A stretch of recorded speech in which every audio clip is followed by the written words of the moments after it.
GroomPod. Welcome to our virtual salon. My name is Susy, and I'm your host.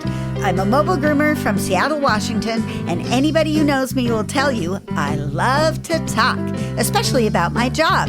And one of my favorite people to talk to is my friend and mentor and the co-star of this show, the curator of ingredients, Miss Barbara Bird.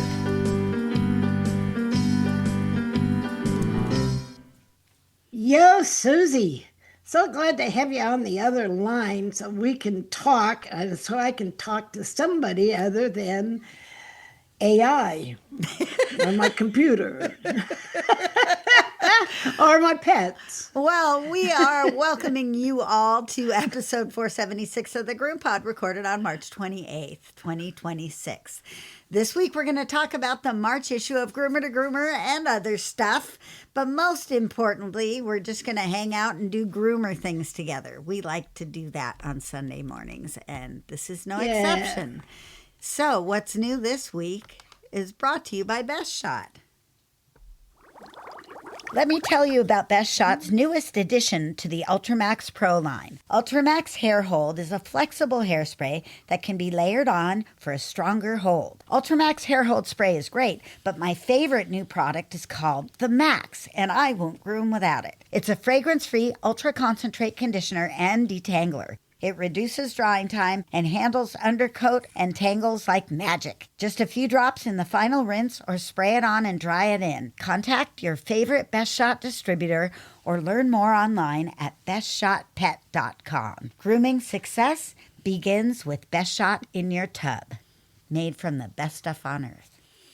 I am having so much fun showing everybody the van. I pull up in the van. Yeah. It's all shiny, clean, and detailed, and it's got this adorable little graphic on the back with the dogs in the windows. And then, of course, it has the 1920s flapper on the side, grooming a dog in her high heels and short skirt. I'm always wondering what it is I'm selling in that van with the groomer with the high heels and the short skirt on the side. But I still love it. It's fun. Everybody is enthusiastic about it. They're all very excited. It looks so much better. 1,000 questions from everyone. They all come inside and take a tour. But there's a downside to that.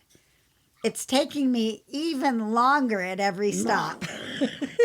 I just have to realize that I'm not going to be on time until everyone has at least seen the van one time. Wow. It's cool. It's so cool. And I tell you, the difference between owning a groomer's husband conversion and a professionally converted at a factory conversion is night and day. It's way more built for lasting an entire career.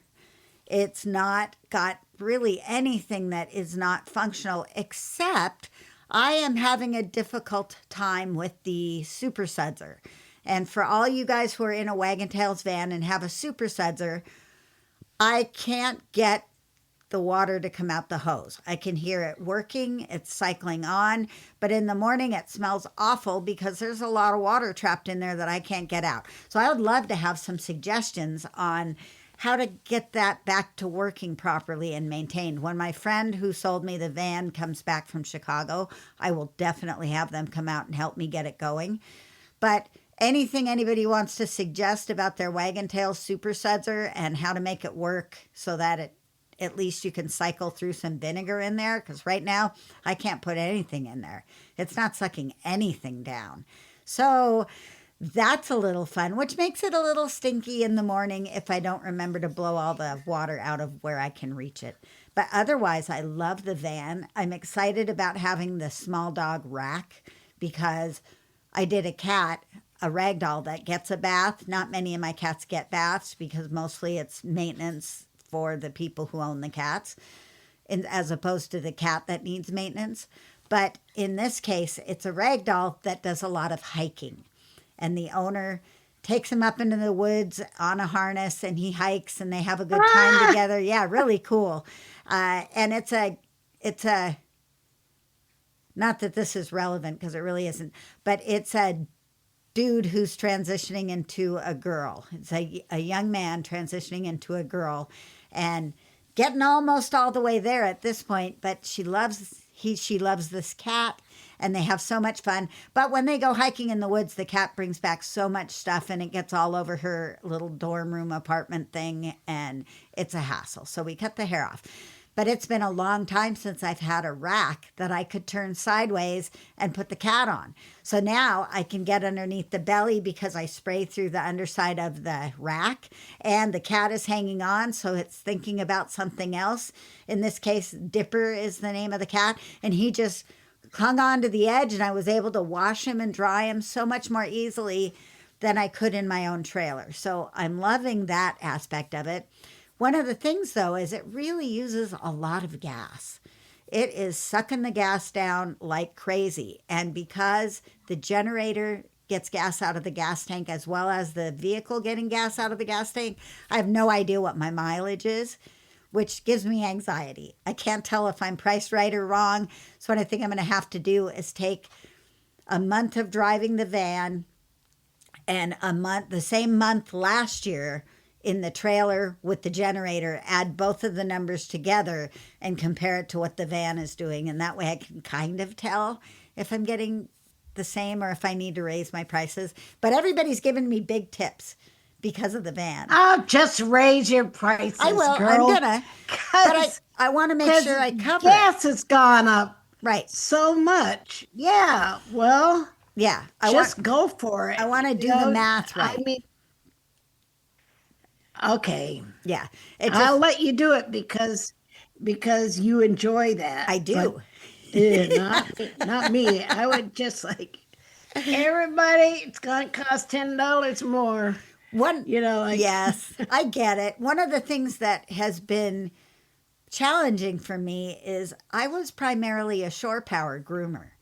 I always just plugged in at everybody's house. I knew where the 20 amps were at everyone's house. My K92 ran fine. I balanced the power out. I did the math every time. And now I thought, gee whiz, I'm going to primarily have to be a generator stop now, because now I'm getting spoiled that I can run everything at once. And I'm a little lazy. I'm like, I'll just move my table up while I'm drawing the dog with my K92. And it doesn't have any effect, whereas I could not do that with the way the trailer was set up. So the problem I'm having is where to store the cord. Like there's a spot in the back of the trailer where you can put the cord, but it's not big enough to put a cord reel, like a hose reel, only you put the cord on it. Not enough room to store that. Yeah. So I'm just going to carry my 100-foot cord like I always have, but I'm going to Velcro it, and I'll just coil it back up like it was a line on the boat, and then reattach it and then just put it in that spot. I've left enough off of either end so I can plug it in to the house if I'm reasonably close to the house, but I'll have to strip some off if I'm not.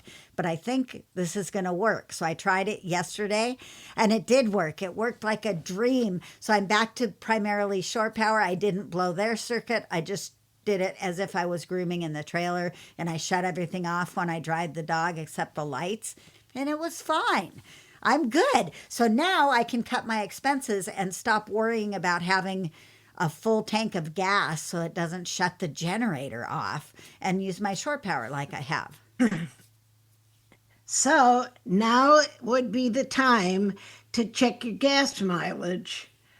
Even though you may be using it the generator a little bit, but check your gas mileage now. And then when down the line, when you start using the generator more, then you can do a month of generator and check the mileage then, and then see what happens. Good point. That'll give you a comparison. Absolutely. Even if I just did a week or 2 weeks is a better sample size. Yeah. 2 weeks with no generator is common for me. I have plenty of stops I can plug into, normally. Yeah, try that. Brilliant. Wait, I should give you a bell for that. And I'm not even a mathematician. Not think of that. No, that makes perfect sense, because if I'm not using the generator, then I'll get a better indication of what's going on with the gas. Another thing that I found this week is that I have a leaky tank. My water tank is leaking. Oh, no. It's just like drip, Is this Drip, this drip. is the bath what not the after the bath water. This is the before the bath I water. think it That's too is bad. because I'm mostly rural. I have my gray water tank open, so it should not be collecting any water in there, and yet the drip is still happening. So I'm thinking it is somehow in the freshwater system. You have your gray water tank open? You Yeah. mean you're just like peeing Yes. dirty I water never as you had a drive gray around? I never had a gray water tank in the trailer at all. I didn't have one. So I'm just doing it like that. No reason to, because it gets stinky, I understand. So since I'm in places where there's no regulation that way, if I happen to pull up somewhere where there's a regulation, which I think I have two houses that have a water covenant, if I go there, I'll just shut it off, which I've never had the opportunity to do. So that's really cool. But in the big picture, I'm just going to leave it open most of the time, and it drains into people's driveways, and same as washing your car. So it's fine. I have never had a complaint. I've had water companies come up, knock on the door, ask what it is, and I tell them, and they're like, oh, no problem. As long as there's no covenant in the area I'm working in, I'm good to go. Like, I can't do that in Seattle. That's one of the places where I should not be dripping out water, is in downtown Seattle. However, if you want to take a shit on the sidewalk, you're allowed to do that. But do not let your water drip out of your tank. That will get you a ticket. Is that bizarre or what? It makes no sense. You have a grudge with the homeless people there. No, I've been a homeless person. I mean, I lived in my car. I've done it.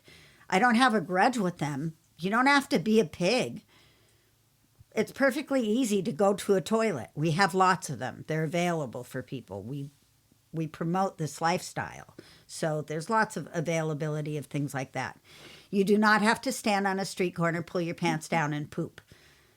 And yet, that's legal, but your gray water dripping out of your gray water tank, that's not okay. I just think it's ironic. I find it ironic.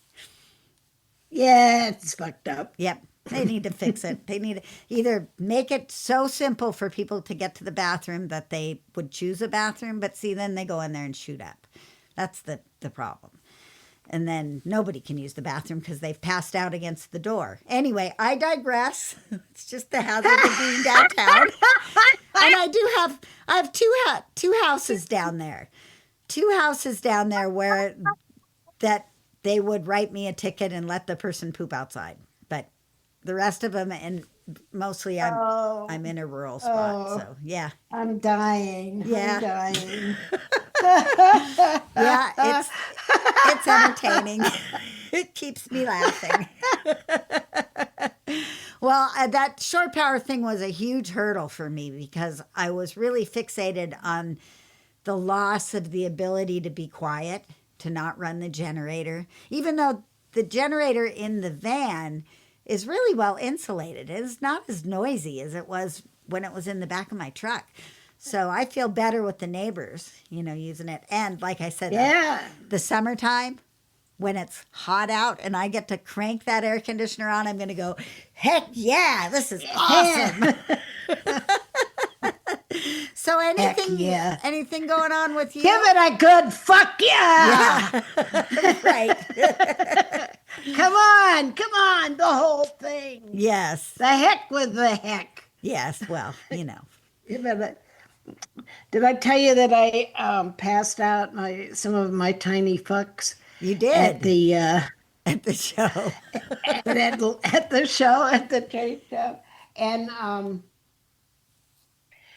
they were a big hit. Good. I was quite discreet. I didn't do a lot of them. I didn't do them in full view of other people. I did it kind of privately under the counter, so to speak, under the table. I said, here, I have something for you. I give a fuck. And I could give them, and they would I would give them my tiny little gold fuck. The guy that works with Dave Campanella at his booth, he went nuts over Oh, his fuck. Yeah. He he just thought I was a treasure. well, you are a treasure, by golly. Yeah.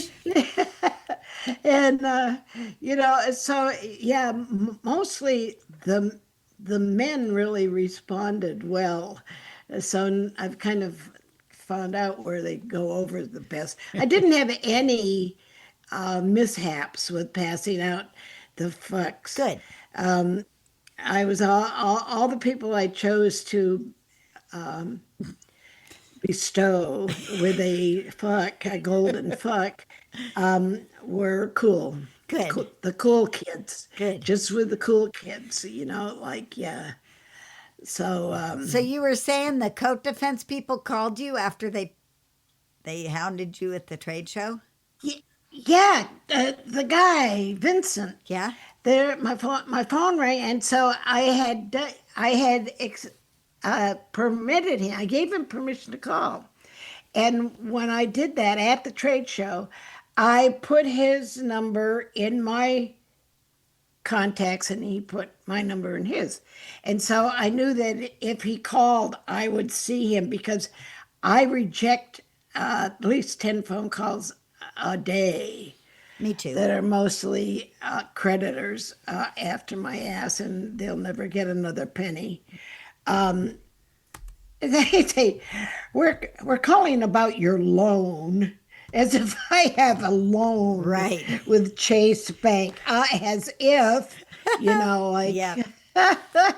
right. So here comes Vincent, and I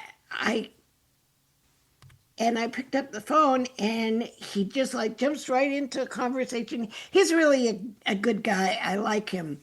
And I told him that I measured the pH on his shampoo, and it came to 6.0, and it puzzled me because I couldn't understand how it could be 6.0 because there's nothing acidic in the ingredients to push that, because it's a soap, it's a liquid soap, it's going to be high, and there's no acidic ingredient to like push it acidic. So I don't understand, and as a result, I was just living in like, whoa, this is interesting. So I told him that, but now I am challenging my measurement. Oh, I got some new strips, and I might be reading them wrong. okay. And because it's one of those, it's one of those strip systems where there's like 4 bands that have to match. Well, there wasn't any matching of any 4. I did the best I could. Yeah. So I did find my more professional pH reader, and I've got to do this now. I've got to do it again before he starts telling people he's got a 6.0. Right. I've got like this one, Oh, yeah. Yeah. and I've got to calibrate it and all of that, and I'm going to do that maybe tomorrow. Cool. Always, that's my motto. Do it tomorrow. Mañana. Mañana. Well, Mañana is good enough for me. I've got That an was a idea. That was a popular song in the 40s when I was a child. Oh, I was my. a child in the 40s. That I was a child when that stupid song was popular, That's crazy. and I learned how to sing it. All right. Mañana. Well, why don't And we? so Yes. anyway, he assured me that his shampoo is going to help Little and Marco with their skin situation, and so I've gave Little a bath. You had a little fun with the dryer too, with the black light thing. On the neck dryer, the light on the neck dryer. Oh, the neck dryer. Yeah, the Jarpet, is that what it is? Yep. Jarpet, Yep. Jarpet. I bought that neck dryer and I used I used it to dry little, and the neck gadget worked a lot. But by the end, when I was doing the feet, the table wasn't high enough. So I was just like bending over and I'm missing the point. But I started doing using the little light, and it's a weird light. It is like a blue light or something. It makes the skin look white. And there was a white powdery substance all the way up her legs, all over her body. Is that yeast? I don't know. How interesting. I don't know. But the next day, after the coat defense shampoo, it wasn't there anymore. That had sort of gone away. So I don't know, but it didn't blow off. It wasn't something that blew off, but it just sort of looked like dandruff. Interesting. It looked like something, and I so it did occur to me that, damn it, I forgot to look at the skin before I took the bath. Because given that it's a liquid soap, it could be a residue? Call it? Thank you. My brain, see, I get right up to the point and my brain loses the vocabulary that I need to finish my sentence. This is what you go through. When you're fucking 86 years old, you'll have a perfectly clear thought and you start to express it with your mouth, and before you get to the end of the sentence, you lose the necessary precipitant. A precipitant. See, now I got it back. There Thank you go. you, my brain. Yes. Thank you. Good girl. You're a good girl. You know. Yes. Oh, God. So I thought it might be a soap participant. Now I sound like Trump. Participant. No, precipitant. Yes. Residue from the soap, connecting the minerals in the soap, connecting and making soap scum. Maybe that was soap scum. So now the next time I bathe her, which will probably be tomorrow, I'm going to look at it, the skin with the light before I do the bath, so that I'll have a before memory. I might even try to take a picture of it, but that's going to mean holding one thing in one hand and doing the how do I make the phone click? Yeah. The picture. Wah, wah, wah. So All right. technology is so fun. The light with that is worth the extra price. That is absolutely, because you can really see what's going on in the skin. You just need to know how to interpret it. Yes. Oh, my goodness. Which I will learn. Yep. You know, we'll get there. All right. So it's just so valuable. I have never seen skin so clearly, you know, because it's a very spot perfect blast of air, and it just like clears the hair away from a certain area, and then it lights that certain area of skin, and you say, whoa, there's my dog's skin looking like that, you know. Cool. Yeah. Well, stay tuned because we'll have more on this. Stay tuned. All right. Because I just want to say I really like the people of the coat defense product. And to me, in this industry, that's tons. That's just huge.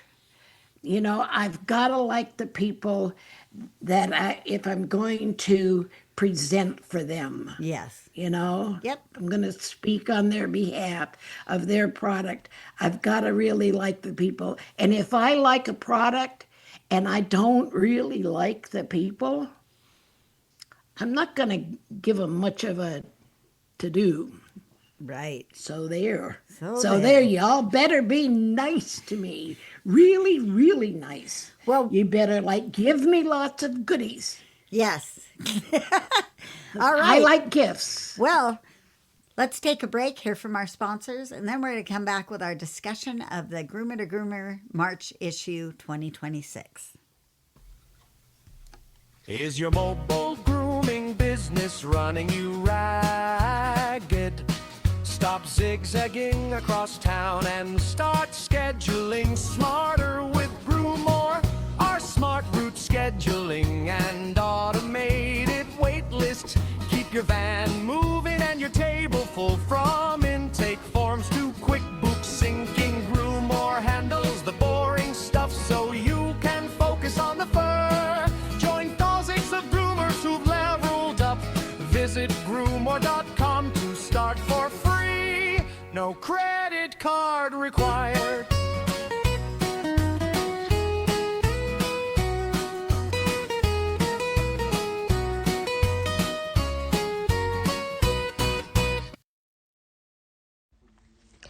Ladies and gentlemen, please allow me to point you to one of the best whitener shampoos in our marketplace. We're talking about Show Season Bright Shampoo. It features a deep cleaning system and a punchy whitening system that goes beyond the usual blue colorant with an actual optical brightener and a dash of dimethicone. This makes all colors look radiant and glowing, and white coats look like new snow. Get your bright on today. Show season, where every day is a show day. From the straight and the curved to the thinned and the chunked, if your shears aren't precise, then your finish is bunked. The bobcat is smooth and the lynx is a beast. Give your tired hands a holiday or a permanent feast. Slide that thumb ring forward, slide it way back. With precision sharp tech, there's nothing you lack. Lightweight design means no more hand pain, just a flawless coat and a whole lot of gain. For the edge and stay sharp and the fit that is true, Precision Sharp has the perfect pair for you. Shop the Lynx and Bobcat at Precision Sharp Carp.com.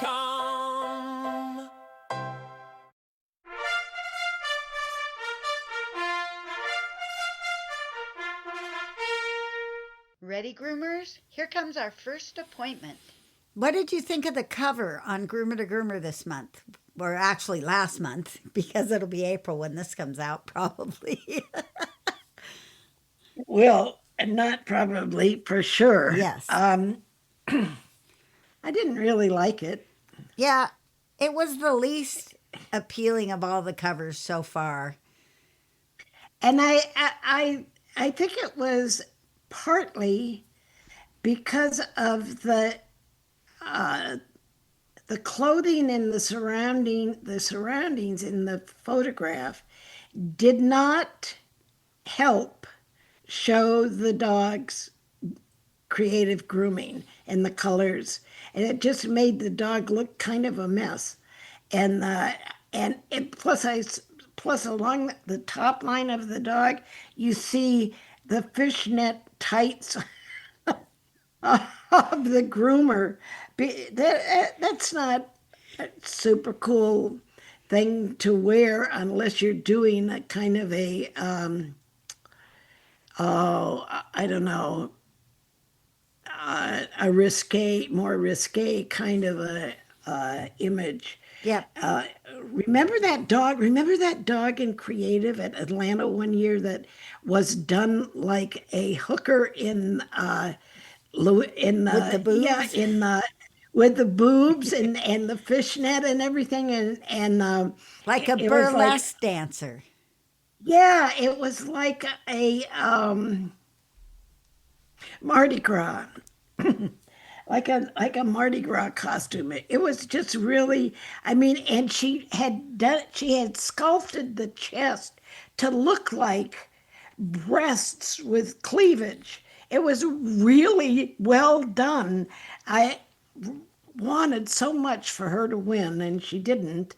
Probably some buddy took offense or something.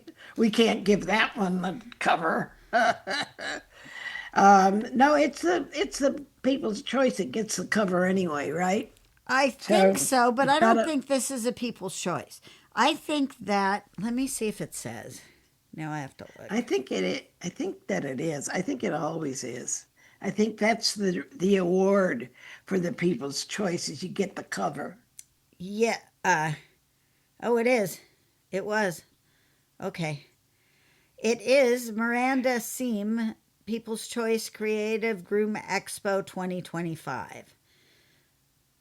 So But I, I had expected something a little bit more exciting from Expo. I I thought that it was, and then I looked at it carefully and I said, you know what? It's the problem is with the photograph I think so more than too. anything else. It's certainly The not the the whole grooming. Yeah, I don't think it was the grooming. I think we just didn't get to see it like the crowd who applauded her to win the People's Choice saw it, you know. Yes, I can't wait. I can't wait to see the photographs from Atlanta. yeah, they did a lot of different stuff. They did the team event, which I thought that was really cool. That's something that I could get into. We groom with somebody else like Brandy and I or something, like we used to Yeah, do in the old days. oh yeah, it was like that, and everybody had the same kind of a backdrop Yeah, that gave uniformity to the whole class, cool. rather than some people not having one. And I think it was a part of everybody's entry was a backdrop on a certain kind of frame that was the same dimensions for everybody. So that just really gave uniformity to the whole class. And I unfortunately they were set up so far away from where the chairs for the audience where they were clear on the other side of this huge ring that I couldn't see them that well. But I immediately fell in love with this gorgeous white swan on bright navy blue. And I think That that was Lori Craig, and I think she took the it prize. was actually Lori Craig and Angela in the team event, and they did get the Ah, prize. man, I mean, but how do who you can? beat them? How do you beat that? And it was not a cartoon. Yeah, It it was was not a beautiful. cartoon character. So I think where we are hopefully kind of transitioning to the next phase of creativity beyond just cartoon characters. Speaking It's of time, cartoon, y'all. yes. Speaking of cartoon characters, Humor a Groomer's Lifeline by Kathy Halsler was a great article. Talked about how to have a little lighter moments in your shop. I thought that was so nice and well needed, and she writes well, and it was a good article and a good way to start off the issue, I thought. Did you enjoy that one as well? Yeah, I like that because, of course, I'm a humor person myself, humorous, and I often bring the humor. And I remember very fondly when Dave and I would work together, he often had comedy audio that he would play, and we would crack up. I would make him crank it up so I could hear in the other room, and we would laugh. And we had a lot of laughs. And with Yvonne, we had laughs too. And with my customers, I would make them laugh. And that, like that really. made it lovely. It made the day so. It just made it good. I love to laugh with people, and I totally believe that it's stress relieving and helps you kind of clear your head. I listen to some comedy podcasts through my headphones, and occasionally it'll be funny enough that I will laugh out loud. And it's always startling to the dog I'm working on. I mean, usually I just have a conversation with the dog, or I'm listening to a podcast, but I'll break out in a and the dog goes, "What's happening?" What'd I do? The second article it had an interesting title. It said "The Power of Patience." And it had just about the coolest picture of a dog with a cookie on its nose. And it was just the dog's nose and the cookie on its nose. And I thought, what a lovely entry to an article that has nothing to do with patience. And You know what? I don't remember that article. right, because Tell us about it. It was by Angela Bucci Henschel. And I have Henschel relatives, although my Henschels have 2 L's, but just thought I'd throw that in. It's actually about desensitization on the table. And Oh yeah. but the title of it, The Power of Patience, really confused me a little bit. And the picture also was not really what the article was about. It's the dog having patience, Yes, it was about not so much us having patience to desensitize. So it's like patience plus time. yes. And she And talked a little bit about how you can add training into, especially like a puppy's regime, but you can even teach older dogs training on the tabletop where they come in, they don't necessarily have a groom, but you turn on all the equipment, you get them used to the noises and the smells, and tabletop desensitization. Very handy. The difficult thing is how to I reward did it. that. Did you? I did that. Yeah. I did that, and I I called it orientation. puppy orientation, and I also sold it. I mean, I named it as a package, and I would do like 20 minutes for $15, and I always did it with puppy. Well, I didn't think of it until the last couple of years, but I did think of it then, and it paid off to have the puppy come in and get acquainted with you. And the whole thing of mom or parents leaving the puppy, and then the table, the tools, the sounds, my voice, a little combing, a little brushing, the sound of the dryer, what it was like back there, put it in a crate, take it out of a crate, like just a whole little walkthrough of and this is where grooming happens, and it kind of sounds like this, and it's, oh, can you dig this, and check it out, this is the tub, and you're not going to get a bath today. But I might even, if there was a particularly needy pet, do a bath and no other grooming, or even do a brush out and no other grooming. I could break apart my services and charge for that, the time that took. I think being able to be flexible like that is very helpful to the pets that we serve, because not everyone comes equipped to deal with the groomers, being at the groomers. Yes, and being in the noise and the smells.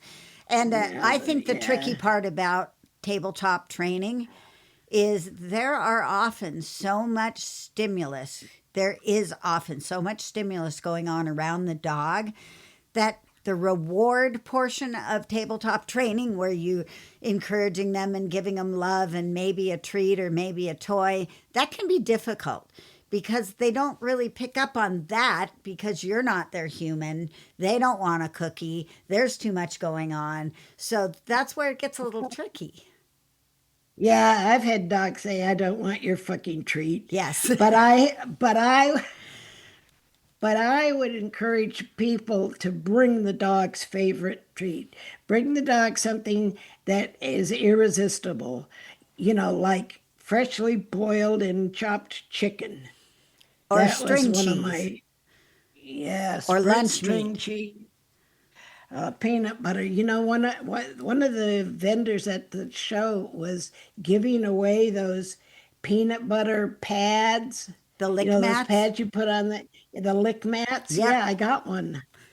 I got one. I've I'm got gonna 3 try of them that. sitting right over there. I have Oh, 2 oh cat yeah, ones and a dog one. and I did want to report that the hammock that I used on Little, it almost was too large, but they've done a good thing since I last bought a hammock from Hanvey. They now have a strap that goes around the midsection and velcros How long has it to been? the, My goodness, mine have always had yeah. that.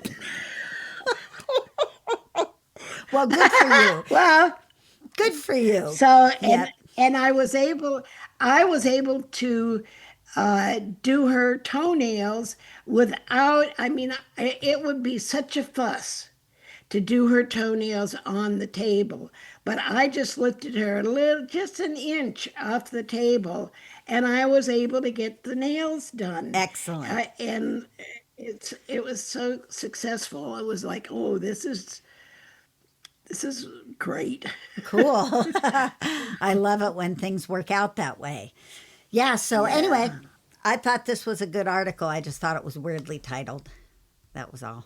Yeah, I thought it was a worthwhile article. What was next? Next is Dr. Cliff, and he wrote about Oh, Dr. Cliff. Yeah, he wrote about combating compassion Give it- fatigue. this is a concept that comes from veterinary medicine because I've seen it written about in journals for veterinarians. So veterinarians have a high suicide rate, which is interesting because now the field is majority female. So this means a lot of women are killing themselves while they're veterinarians. It's because they have this extreme type of burnout that is greater than ours because it has death of the pets and responsibility for death of the pets and stuff like that attached. And oh my God. I thought it was an interesting article, and I don't know if I opposed anything that he said. No, it was good. I thought it was It it focused was on right out. something that we deal with, a little bit. But you're right. We don't have access to the drugs that will take you out peacefully and quietly as you fall asleep on the table, which is what happened with one of the techs that I worked with. We came in the morning and she was gone. She had gotten in there somehow and done herself in. So it does happen. It's hard because you are responsible for the life and death of that pet in that case. But for me, you might remember I talked about finding a lump on a dog a month ago or so. And then they said, oh, it's just one of those elbow kind of things that happens when the dog's, well, it wasn't. It was a very serious and extremely aggressive cancer. And I have been beating myself up over not finding it in the previous month's grooming or even, 2 months grooming. It's an aggressive cancer. But now the dog is on, they've taken it off. The dog healed pretty well, but they're doing a year of chemotherapy to try and kind of combat this very aggressive form of cancer that I found on the dog. But We do have some of that happens. Yeah. I'm not supposed to groom the dog when it's on chemotherapy, or there's some stuff about that. So I'm going to do a little research, and we're going to talk about that on an upcoming podcast, because the oncologist mentioned it to them, and they in turn mentioned it to me. And I don't know enough about it yet to learn to know whether I want to groom the dog or not, or what precautions I have to take, or because in the old days we didn't do anything special, but they didn't use these aggressive chemotherapies on the dogs. So we'll see what happens. But I felt that compassion fatigue there. Why didn't I catch it? I'm responsible for this dog not getting treated soon enough, but I'm not really. But in my mind goes there, because I'm the queen of finding lumps and helping to figure out what they are, sending them to the vet and having them poked and all that stuff. So that was a shocker. Anyway, good article, Dr. Cliff. And the next one was an awesome grooming salon that I just totally went bonkers over. And it's called Barkin Creek Dog Kitchen and Bath. And it's a fantastic, beautiful, high-end salon and dog kitchen where they make their own food. I loved it. Oh, so cool. I loved it also. It was one of my favorites too. And I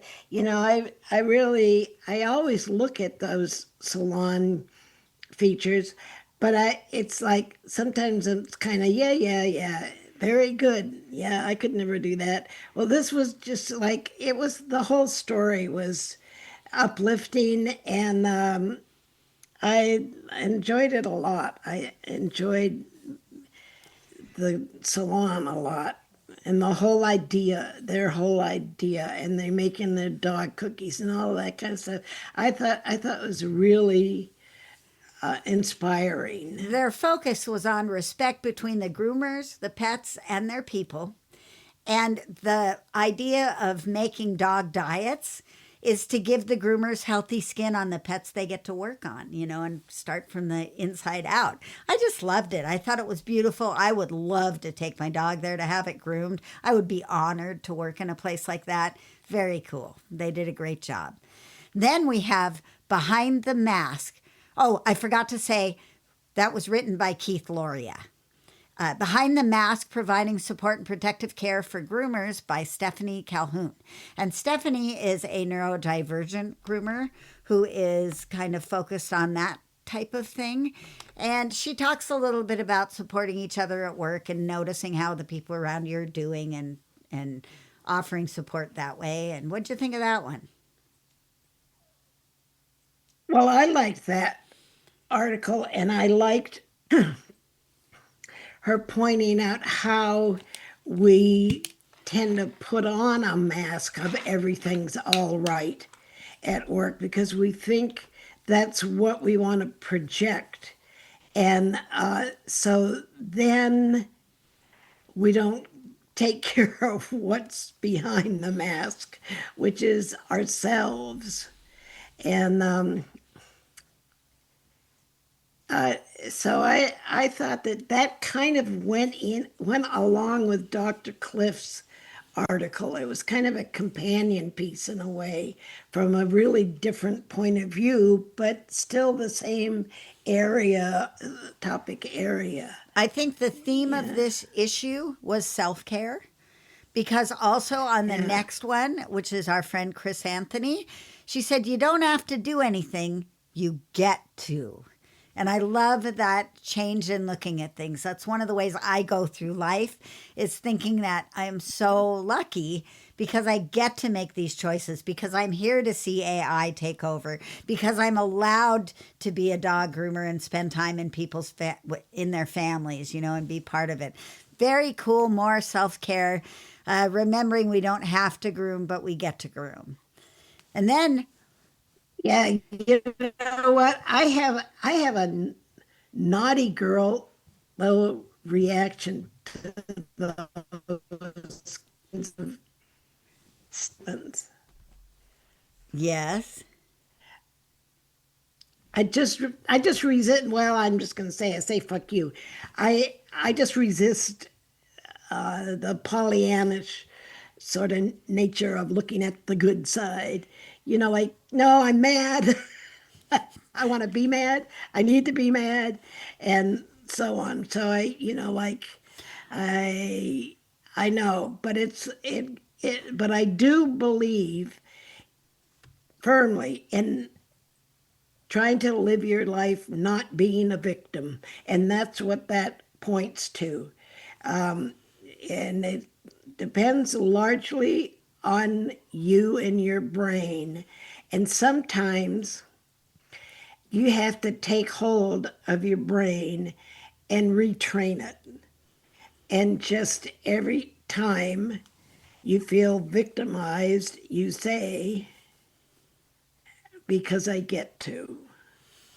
Always look on the bright side of Oh, life. fuck you.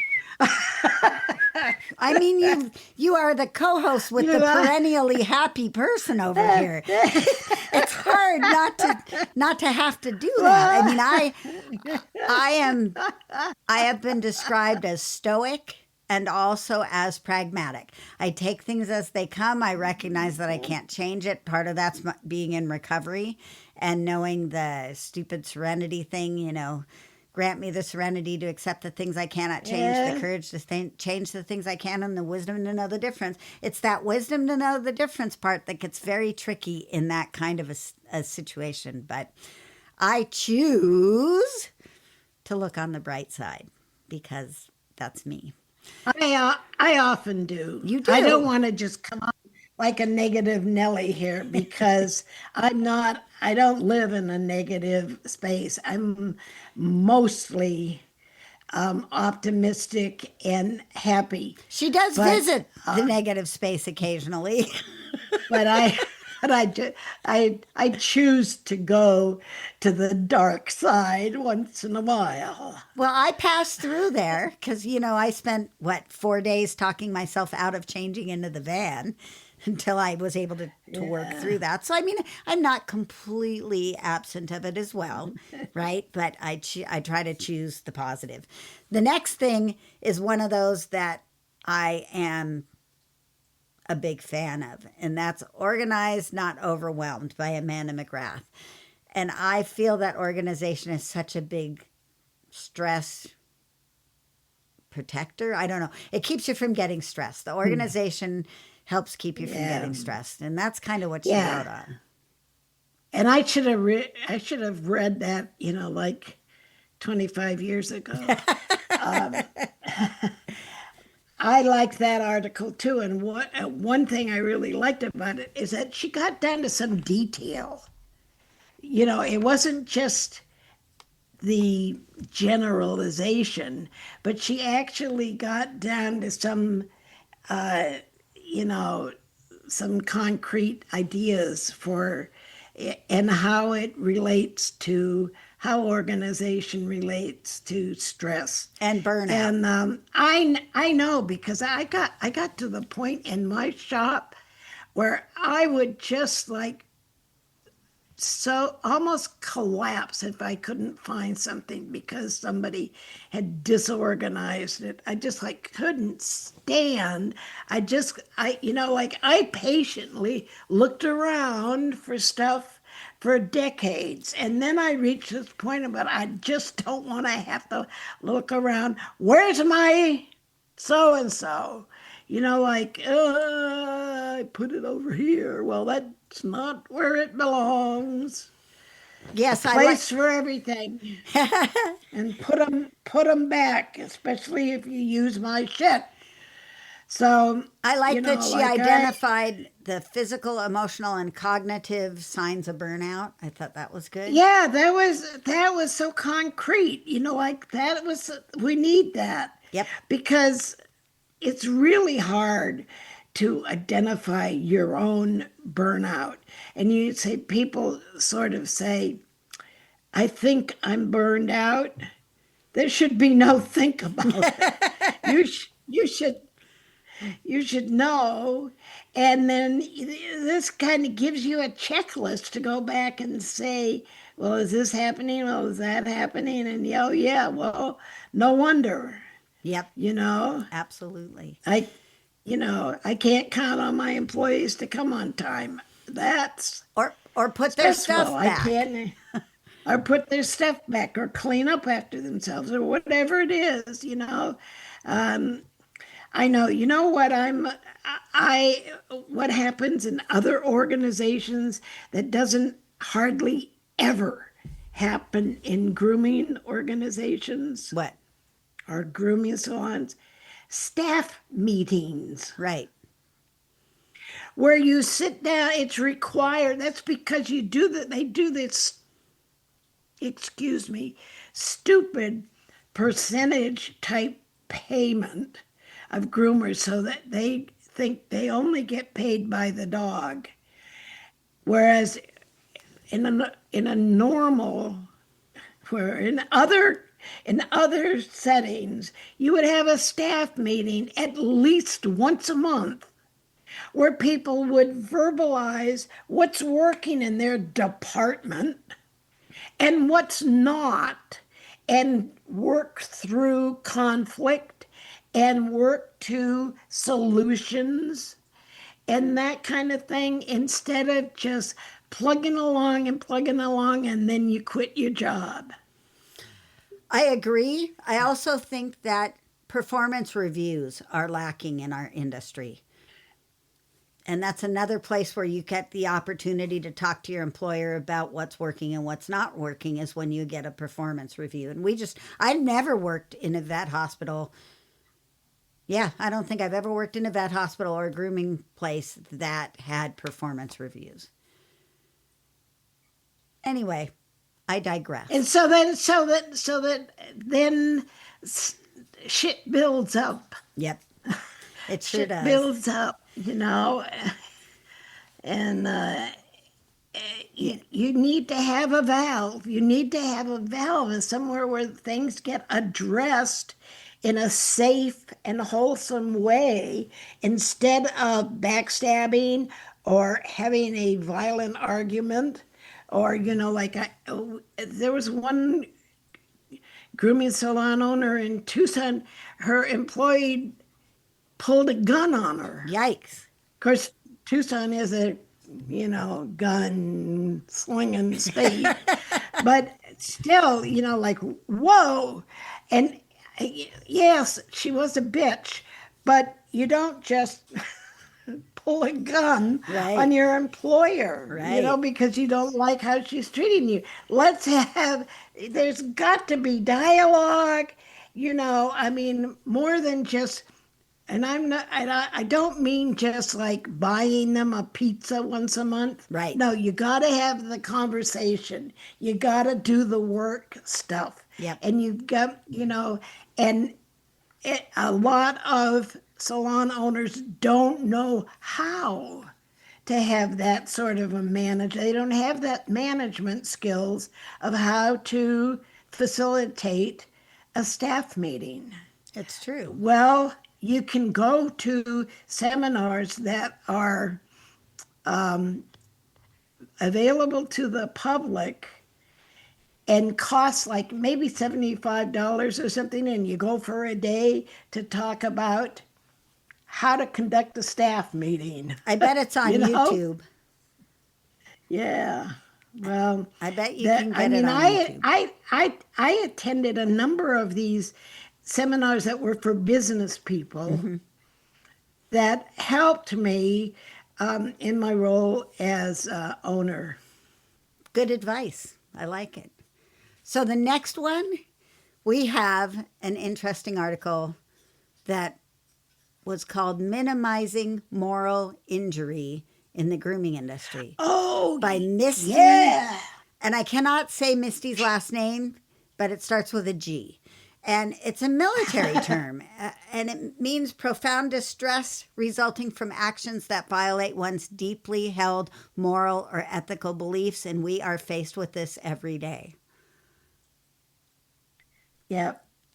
Well, we shouldn't be. Okay, But maybe not every that's day, true. but far too Often.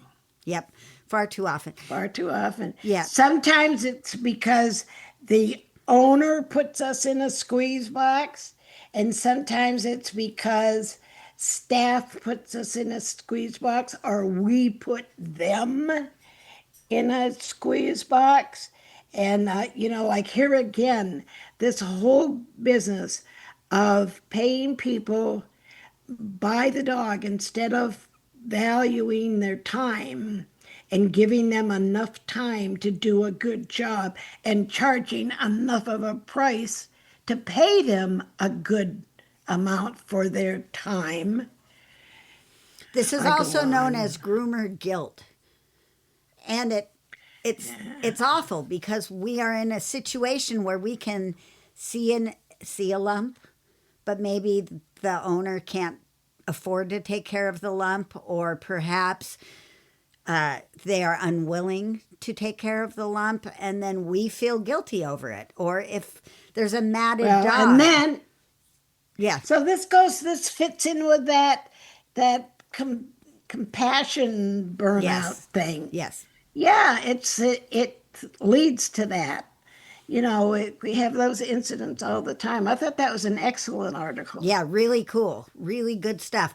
And she mentioned that to use the forms to create conversation with the owners about this stuff, like the matted dog form or the senior dog form or the behavior form.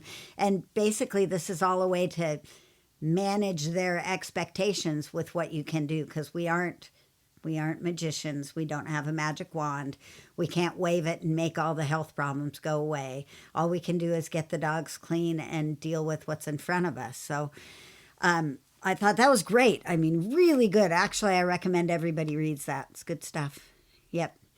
And then comes the article that I had the most difficulty with. And that is Better Cat Grooming Starts in the Tub by Lynn, who also's last name I can't say. Palilo or something. I know it's wrong. Sorry, Lynn P. Anyway, there were just a bunch of things that are different than the way I do it. And I don't know wrong or right. What I do know is I'm not a fan of applying product to a dry coat and then letting it sit there. That's not one of my favorite ways to use shampoo. And there's no science that says that sitting shampoo is going to like drip down to the skin. No. And if you foam it a little bit, the foam creates a trellis that holds the shampoo at the surface. So you've got to use the whole thing. I had trouble with that cat article too, because it was always take a few minutes to get the coat more wet. Well, why don't you just use a Bathing Beauty recirculating system? The coat is wet and shampooed in like 2 to 3 minutes.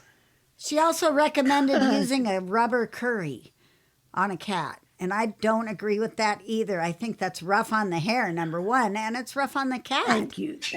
Yeah. Thank you. It just seems anything wrong. that you do, any rubbing on the hair creates friction, which creates rubbing hair shaft to hair shaft, which creates damage to the outer surface of the cuticle, which accumulates over time. I totally object to using these rubber curls. These are all tools that you use if you don't have good water pressure, i.e. recirculating bathing system. I did agree with her comment to rinse well, but if you're using a recirculating bathing system, you're not coating the hair with undiluted shampoo, so you don't need to spend as much time rinsing, which I think when cat grooming, you're operating on cat time. You only have a certain amount of time where the cat is tolerant, and then things can go awry very quickly. So I'm not a fan of taking a long time to do the process. I am a fan of thorough grooming, but I don't think that unless there's a health issue that the bath is the most important part of the grooming. Depends on what the cat's in for. But I think grooming often takes place for the convenience of the owner, especially if you're taking like a rag doll and cutting doing a comb cut on it. That's for the convenience of the owner. It's certainly not for the cat. So why torture the cat longer than you have to? I say torture lovingly. But the cat probably does think you're torturing it. I mean, you know. Well, I agree. And I happen to know of 3 incidents with 3 separate groomers in my old community that experienced death of a cat in the tub from stress. You don't know what that cat's stress tolerance is. You don't know how much time you have on the cat clock. And if you go beyond the dog's clock, definitely into the stress zone. And I was actually, because of those examples that were like brought to my attention early in my cat grooming career, I tended to skip bathing a lot of the times unless it was clearly necessary for the health of the animal. And I used to use Equus cat spray as a kind of type of dry cleaner. And I would brush that through the coat. And the coat would be a freshening. The coat would be fresh. It would, like if you needed to do the paws, I used to use, there was a foaming cleaner from Chris Christensen that I used to use on paws. If the paws and the lower leg were dirty, I would just use that with toweling. A non-rinse, there are those no-rinse cleaners are there for a reason. That's because sometimes they're really handy to have on hand. And when you're stacking triggers on a cat, it's dangerous to the cat and it's dangerous to you. And if you start with the bath, then you bring out the HV dryer and blow dry the cat, that's 2 really severe trigger stacks on top of each other. So I use a handheld dryer. I would use that neck dryer, or I would use a single speed on the HV dryer, but I don't ever feel the need to put an HV dryer on a cat full speed. I just have never needed it. No. Yeah. I used to use fans in cages. Oh yeah, for sure. But I would never start out with a bath. Why do the hardest, most stressful, most likely to blow up in your face part of the groom before you get to take the matted belly hair off? No, do any clipper work. I used to always use a clipper vac, my Hamby clipper vac, and I would use an 8.5 blade, and I rarely had mistakes. Yeah, I just didn't love the article. And I'm the kind of a person who says everybody's allowed to do it differently, but I don't think that I would choose to do the stuff the way she's suggesting it. That's all. Well, not only that, but we also agreed to talk about it openly. Yes. Because we think you should hear what we have to say. Absolutely. Yeah. All right. We got, I think, 2 more to go. Yeah, 2 more to go. Next. Identifying stressors in the workplace. No, Stress Management by Louise Dunn.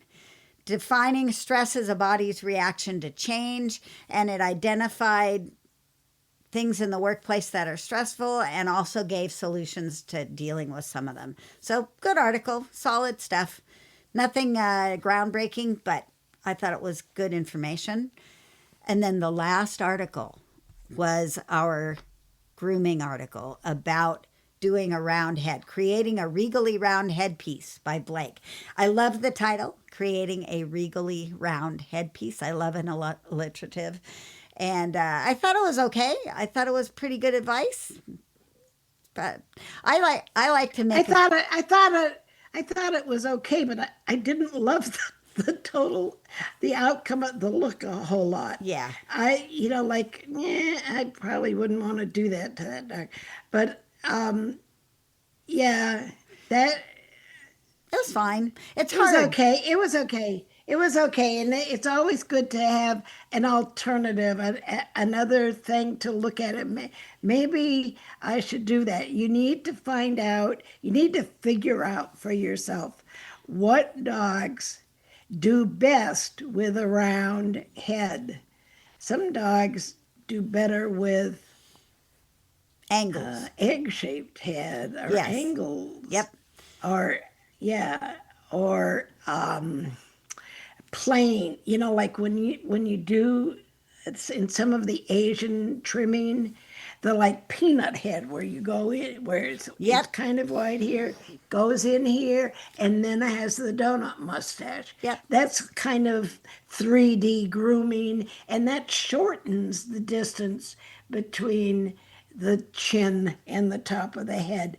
The rounded head, especially if you leave very much underneath the chin, it can elongate the head and make it a little bit distorted looking.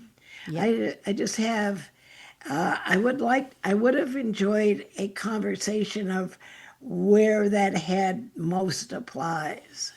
And I hate it when they do that head on doodles. I gotta say that. I hate that round head on doodles. To me, I know they're not supposed to be considered a breed, but I think that's undoodle-like. There, I said it. You did. I myself have difficulty sculpting, so I like to make a square and then cut off the edges and round it up. That's my best way. I love his technique, but it's not helpful for me because I'm not a sculptor. So that's where I come from. That's okay. I'm fine. I don't need to be a sculptor. No, but like the thing about Blake's things is that there's enough photographs that if you were to put the photographs in front of you and do it step by step like he's doing it in the magazine, you might be able to learn to sculpt a little bit. Okay. I'm more than willing to try. Okay. Yes, I'm more than willing And to I'll try. shut up. All right. I'll shut Actually, up. why don't we both shut up at this point and let's go on about our busy day. Thank you for being here. Remember to support our sponsors. Thank you to everyone who supports us on Patreon. That really is the best way to support the show in a big picture. But if you don't do any of that, let your friends know to listen to the show. Happy grooming, everyone. See you next time on the GroomPod. Bye-bye now. Okay, bye, and please take care of yourselves because we love you.